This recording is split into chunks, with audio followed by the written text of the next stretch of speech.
Well, in an inspirational television event tonight, Sky News will take viewers on a journey from remote towns to city classrooms in a one-hour special documentary, Changing Our Nation. It follows the lives of Australia's brightest young Indigenous trailblazers. Joining us live is Andrew Penfold. He's the Executive Director of the Australian Indigenous Education Foundation.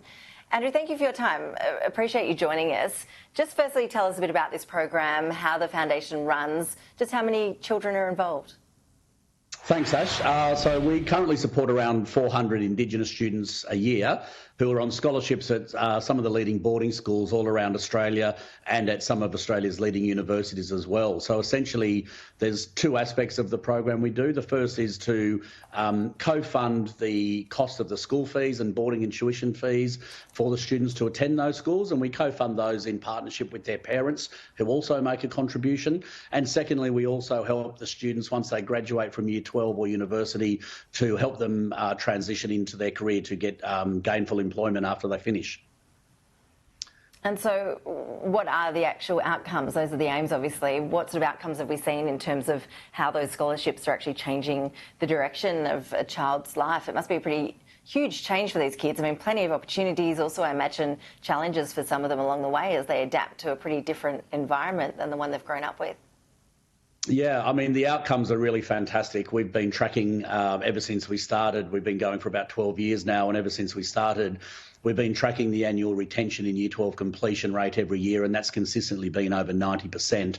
And secondly, we also track every single graduate who comes through our program and completes Year 12, and we continue to sort of monitor and check in with how they're going throughout their careers, and we measure that as what we call our productive engagement rate for those students who are currently in employment or university and things like that. And again, well over 90% every year. So fantastic results. But these are numbers and statistics which, of course, we're really proud of. But mostly what we're proud of is the just inspiring trajectories that these students embark on. I mean, you know, we'll see some of their stories in the documentary airing tonight on Sky News at 7 o'clock. But, you know, every day we get filled with fantastic news. Today, we had an update from one of our graduates who finished school at Nudgee College some years ago and has just been accepted to become a lawyer, and he'll be admitted to the Supreme Court tomorrow to become a practicing lawyer.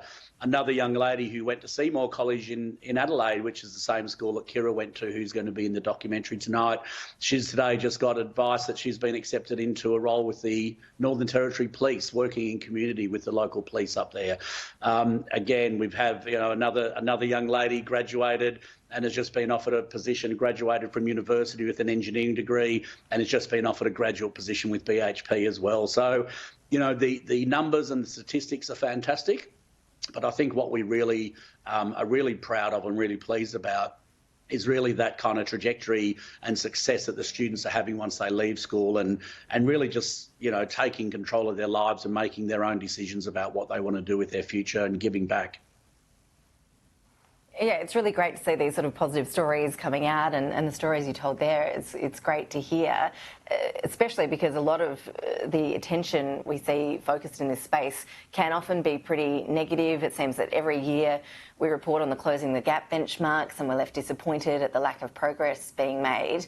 From where you're sitting, from your experiences, is the gap closer to closing on this educational front? Well, I think it's really within sight. I think the closing the gap really comes down to the level of commitment and willingness and resolve to do it. You know, I mean, we're certainly making an impact in terms of Year 12 completion and graduates moving into employment, but we can't keep up with the demand. There are so many students and families who are applying for our scholarships every year, but, you know, unfortunately we're constrained by the financial capacity of our organisation. But, you know, if you look at the actual numbers of how many Indigenous students in Australia would actually need to finish Year 12 in order to close the gap, it's not a very big number. But, you know, sometimes it seems the resolve isn't there to do it, or, you know, there's a lot of other programs and so on that are being funded, and, you know, they're all doing great work in different ways. But, you know, if you look across the country at all the organisations who are working in the space of helping students complete Year 12, you know, if the resourcing and support was there and the policies were in place to do so, we would close the gap pretty quickly. Yeah, we all wish you luck with that aim. Andrew Penfold, thank you for that, and thanks for talking to us about the program. Good to talk with you. Thank you. Thank you, Ash. And of course, make sure you tune in tonight. That's the Changing Our Nation documentary hosted by Yvonne Sampson. It's premiering tonight on Sky News at 7 o'clock Australian Eastern Daylight Time.